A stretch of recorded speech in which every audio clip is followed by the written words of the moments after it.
Est-ce que vous avez envie de mourir riche? C'est la question que j'ai envie d'aborder avec vous dans ce nouvel épisode du podcast.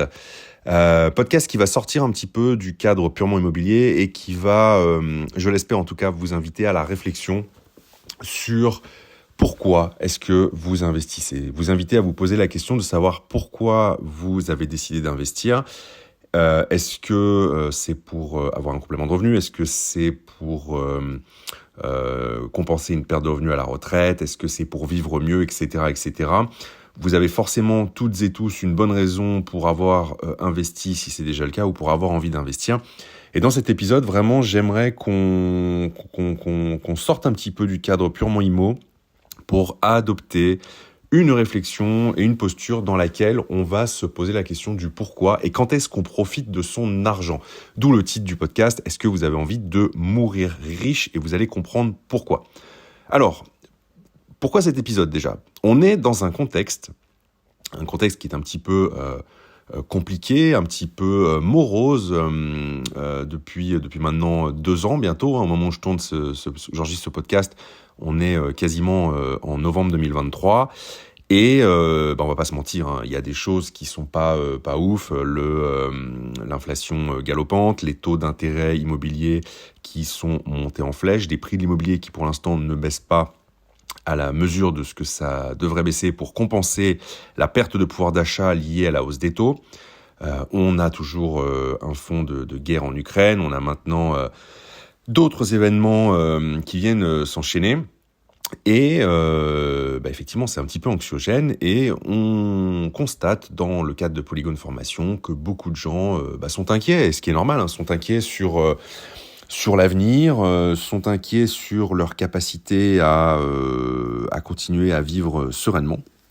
Et c'est ce qui m'a donné l'envie de faire ce podcast, puisque le contexte actuel donc remet, en tout cas de mon point de vue, remet en cause beaucoup de croyances issues notamment des 30 Glorieuses, et l'une d'entre elles étant le fait d'investir à long terme, hein, d'avoir une vision à 30 ou 40 ans pour investir. Et c'est tout le sujet de cet épisode d'aujourd'hui. Pourquoi est-ce que je vous parle de ça? Parce que quand on est investisseur, généralement, on a une qualité, en tout cas une caractéristique que n'ont pas les personnes qui n'investissent pas, c'est la capacité à repousser la gratification dans le temps. C'est-à-dire, c'est cette capacité à mettre de côté et à résister à la gratification instantanée, donc au fait d'avoir une récompense immédiate, dans l'objectif d'avoir à l'avenir une récompense qui sera plus importante. C'est le fameux test du marshmallow pour celles et ceux qui connaissent. Hein. Voilà, il y a une expérience qui a été faite.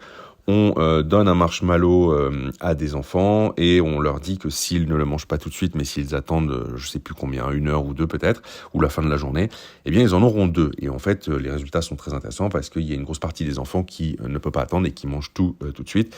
Et les autres attendent pour en avoir 2. Donc voilà, c'est vraiment cette différence de mentalité. Alors, donc, quand on est investisseur, on a vraiment cette capacité à repousser la gratification dans le temps. Donc, ce qui est normal, hein, quand vous commencez à investir, vous devez d'abord mettre de l'argent de côté, donc vous privez peut-être sur certaines choses, ce qui constituera un apport pour ensuite aller lever de la dette pour financer un bien immobilier. Vous devez faire des travaux, vous devez le mettre en location, et là, vous allez commencer à percevoir des revenus, des loyers, peut-être du cash flow. Mais ça se fait pas du jour au lendemain, il va falloir quand même plusieurs mois, et vous allez généralement pas pouvoir en profiter tout de suite non plus, parce que vous allez d'abord sécuriser cet investissement en coffrant pendant quelques temps l'argent qui rentre le plus possible pour faire face à des imprévus, et donc parfois vous n'allez pas en profiter avant 2 ou 3 ans.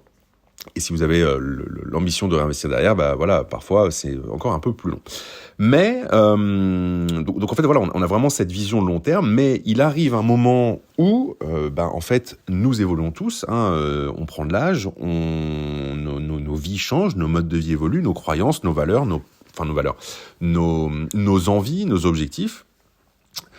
Et le problème que j'ai pu constater chez beaucoup de personnes qu'on accompagne dans Polygone Formation, beaucoup d'investisseurs, c'est que on fait rarement une mise à jour du logiciel interne. Vous savez, quand vous avez un ordinateur, quand vous avez un smartphone, vous avez des mises à jour régulières parce que les logiciels évoluent, le monde évolue, et pour rester dans la course, il faut que vous fassiez la mise à jour. Et on a rarement, je trouve, tendance à le faire avec nous, en tout cas avec notre argent, avec nos investissements et à se poser la question de savoir si les investissements qu'on a faits sont toujours pertinents. C'est-à-dire qu'on a tendance à voir nos investissements et à nous voir nous-mêmes de la même façon qu'il y a 10 ans. Or, la situation n'est certainement plus la même.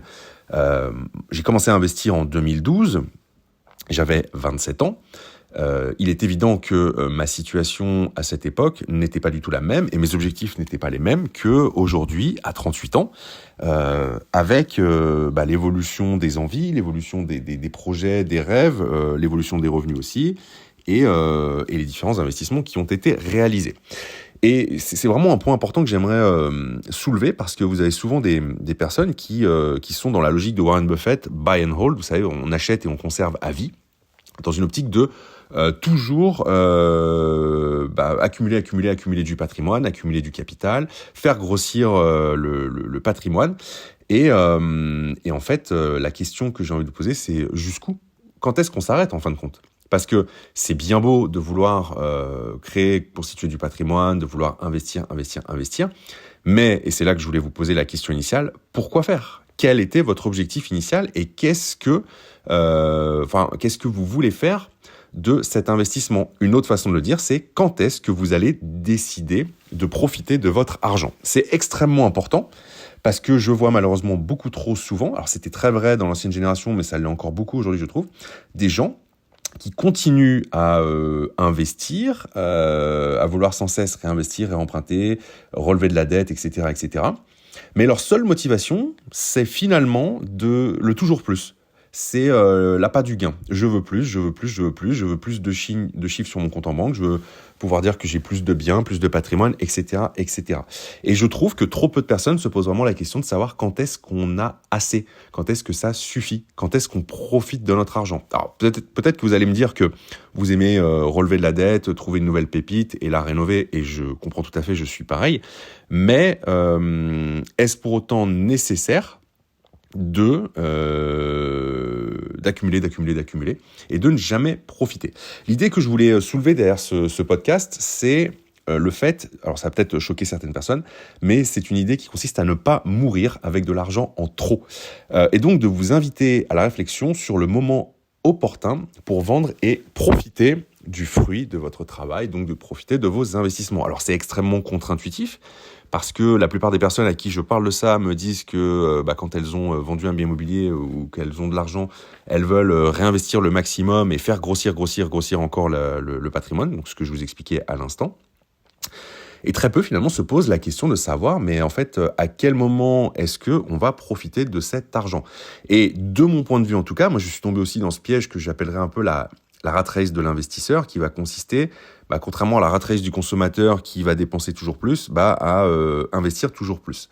Et je trouve ça particulièrement parlant dans le contexte actuel d'incertitude en tout point dont j'ai pu parler au début du podcast. C'est-à-dire qu'on ne sait pas de quoi demain sera fait. Alors il y a des gens qui vont dire justement je coffre à mort pour parer à l'imprévu. Alors c'est bien d'avoir de l'argent d'avance, on est d'accord, et de pouvoir faire face à des imprévus. Est-ce que pour autant c'est pertinent d'avoir 5 ou 6 ans de revenus d'avance ?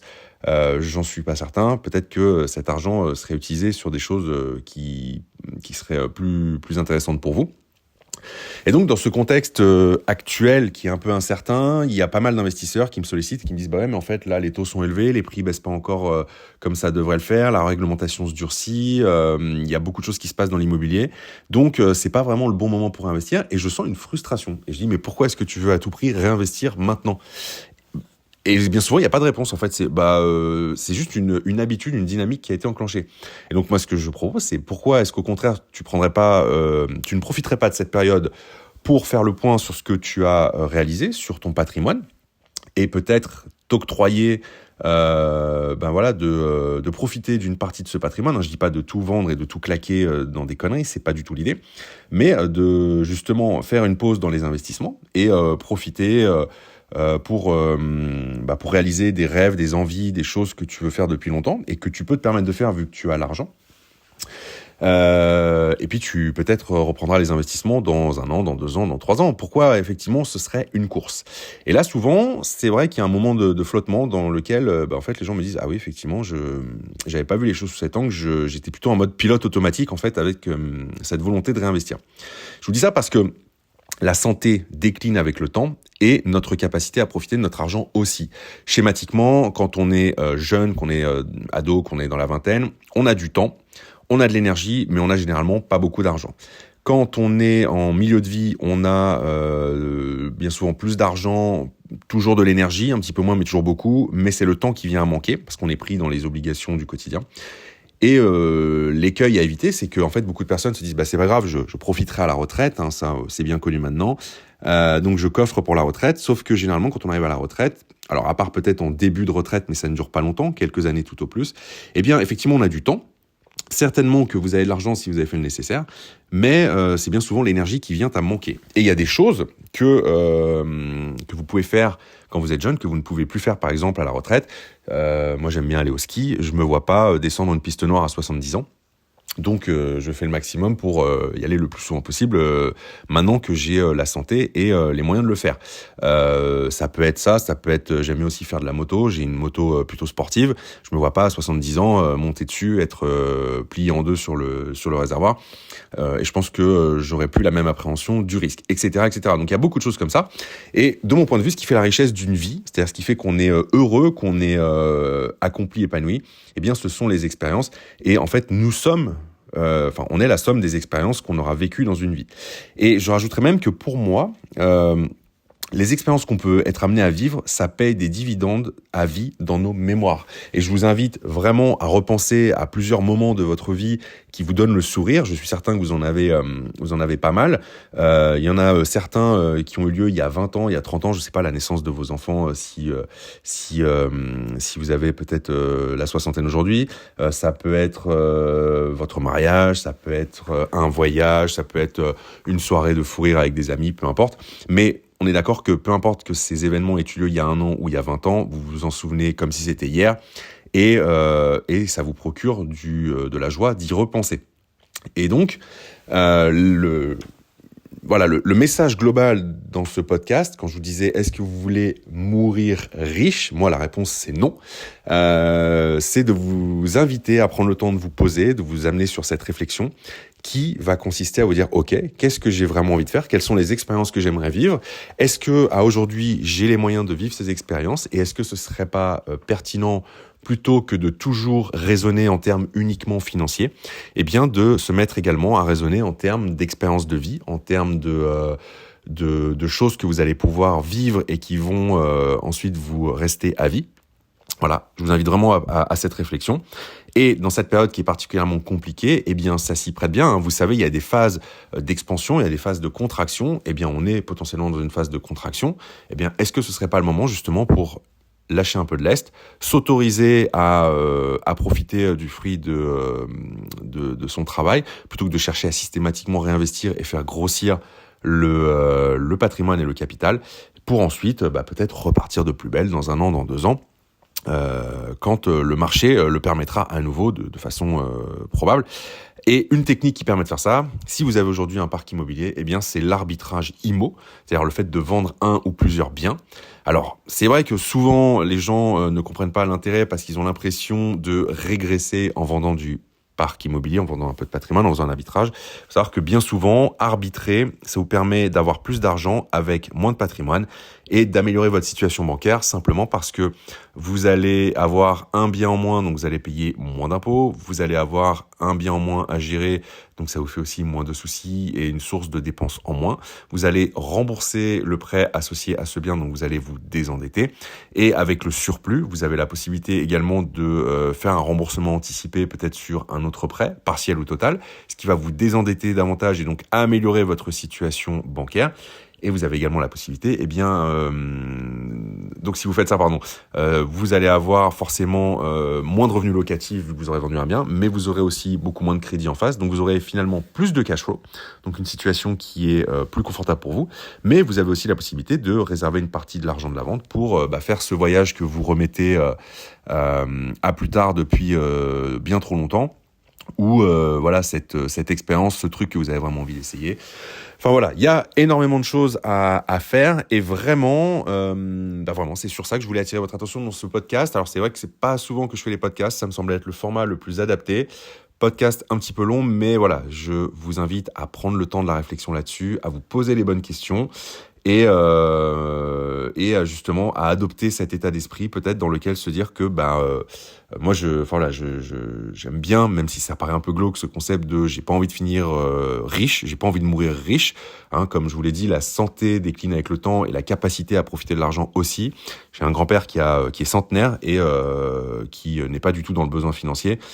Pourtant ses seules envies c'est de rester chez lui avec une boîte de pâté. Donc, autant vous dire que c'est plus aujourd'hui qu'il profite de son argent.